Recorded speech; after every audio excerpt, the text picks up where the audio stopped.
Hello guys, get ready with me. അപ്പോൾ first തന്നെ skin പ്രെപ്പിൻ്റെ ഭാഗമായി മോയ്സ്ചറൈസർ. അപ്പം ഞാൻ യൂസ് ചെയ്യുന്നത് സെറ്റഫലിൻ്റെ മോയ്സ്ചറൈസറാണ്. കുറച്ചുകൂടി പോയി സാരമില്ല, നമുക്ക് വഴിയുണ്ടാക്കാമല്ലോ. അപ്പം ഞാൻ ഫേസിൽ മൊത്തം അങ്ങ് മോയ്സ്ചറൈസർ ഇട്ട് അപ്ലൈ ചെയ്ത് എല്ലായിടത്തും അങ്ങ് തേച്ച് പിടിപ്പിച്ചു. എന്നിട്ട് എൻ്റെ വിഷ്കാൻ്റെ ടിൻഡർ ലിപ് ബാം അപ്ലൈ ചെയ്തു. ഇതാ നോക്കൂ, ലിപ്സിൽ. അത് എന്തിനാ? Lip protection. ഇതിന് ശേഷം നമുക്ക് കളർ കറക്റ്റർ. നേരത്തും കാലത്തും ഉറങ്ങാത്തതിൻ്റെയാണ് എൻ്റെ കണ്ണുകളിൽ നിങ്ങൾ ഈ കാണുന്നത്.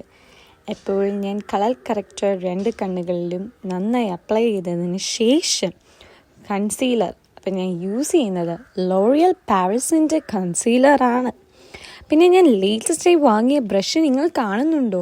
ഇതിനു മുന്നേ ഞാൻ ഫിംഗേഴ്സ് യൂസ് ചെയ്തായിരുന്നു അപ്ലൈ ചെയ്തത്. ഇപ്പോൾ കുറച്ച് അപ്ഗ്രേഡൊക്കെ ആയി. ബ്രഷൊക്കെ അങ്ങ് വാങ്ങിച്ചാണ് ഞാൻ കൺസീലറൊക്കെ അങ്ങ് അപ്ലൈ ചെയ്യുന്നത്. നിങ്ങൾ കാണുന്നുണ്ടല്ലോ അല്ലേ? അപ്പം ഞാൻ ഇതൊക്കെ വെച്ച് അങ്ങ് അപ്ലൈ ചെയ്തു. സത്യം പറയാമല്ലോ, നല്ല അടിപൊളി ബ്രഷ്. അത്യാവശ്യം അഫോർഡബിളുമാണ്.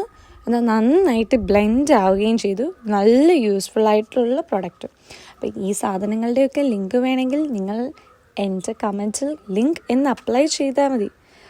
കമൻറ്റ് ചെയ്താൽ മതി, അപ്ലൈ അല്ലല്ലോ ചെയ്യേണ്ടത്. പിന്നെ ഞാൻ കോമ്പാക്ട് പൗഡർ അങ്ങോട്ട് വെതറി തേച്ച് ഒരു സന്തോഷത്തിന്. പിന്നെ നമ്മുടെ അടുത്ത ദൗത്യം എന്ന് പറയുന്നത് സ്മോക്കി ഐസാണ്. അതിനാണ് ഞാൻ ഈ കാജലൊക്കെ എടുത്ത് കണ്ണിൽ എഴുതുന്നത്.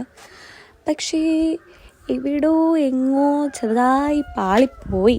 കാരണം ഞാൻ ഉദ്ദേശിച്ച സ്മോക്കിംഗ് ഐസ് വന്നില്ല, വേറെ ഏതോ ഒരു ഐസാണ് വന്നത്.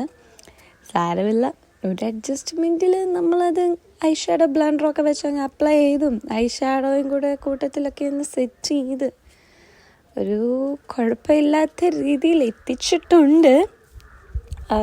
കുഴപ്പമില്ല എന്നാണ് എൻ്റെ വിശ്വാസം. എനിവേ, എനിക്ക് ഇഷ്ടപ്പെട്ടു. ഇനി ഇത് വരുമോ എന്നും അറിയത്തില്ല. പിന്നെ ആസ് യൂഷ്വൽ ഐലൈനർ. നമ്മൾ മലയാളികൾക്ക് ഐലൈനർ ഒരു വീക്ക്നെസ് ആണല്ലോ. അപ്പോൾ ഞാൻ വളരെ കോൺസെൻട്രേഷനിൽ ആണ്. നിങ്ങൾ കാണുന്നുണ്ടോ ഐലൈനറൊക്കെ വെച്ച് അങ്ങ് എഴുതുന്നത്? ഒന്ന് പാളിപ്പോയ മൊത്തത്തിലങ്ങ് പോകുമല്ലോ. അപ്പോൾ അതിൻ്റേതായ കോൺസെൻട്രേഷനിലാണ് ഞാൻ കഷ്ടപ്പെട്ട് കൈയൊക്കെ ബോഡിയൊക്കെ ചെരിച്ചൊക്കെയാണ് എഴുതുന്നത്. വല്ലാത്ത കഷ്ടപ്പാട് തന്നെയാണ്, കണ്ടോ. പിന്നെ ഒരാവശ്യമില്ലാതെ എൻ്റെ ഫ്രണ്ടിൽ കൂടെ ചുമ്മാ ഒരു വാൽ പോലെ ചെയ്യുന്നതാണ് നിങ്ങളിപ്പോൾ കാണുന്നത്.